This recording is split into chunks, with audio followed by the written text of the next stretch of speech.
Àwọn community tó ní ká gbà kí community wà kó lè tòrò pẹ̀lú àwọn evil spirit tó rí kiri. Evil spirit. Nígbà kan mi kọ́ evil spirit ní community. Wo tó ti yà ẹ́ fún community. Tó community lè sọ orúkọ mi ni. This man. Community o. Community kan fún orúkọ mi o. Jùlí ọmọ bàbá lóye. Wọ́n sẹ́yìn. Ó bá mi rẹ̀ ẹ́ tún sẹ́mi léwu. Ó lọ dẹ̀ ṣé lára ń bá lẹ̀ gẹ̀. Náírà wọ́n ti kọ́kọ́ jẹ fùfú mo yóò bá mu. Gbogbo mi yóò ra bàtà. Mo wá mẹ́gbẹ́ lélẹ̀. Nǹkan dídé ra. Mo sùn.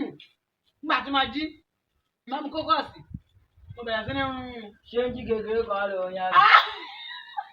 ọ̀gá ẹ̀sìn ẹ̀. Ṣé ń jí kékeré kan lè àwọn mi owó ilẹ̀?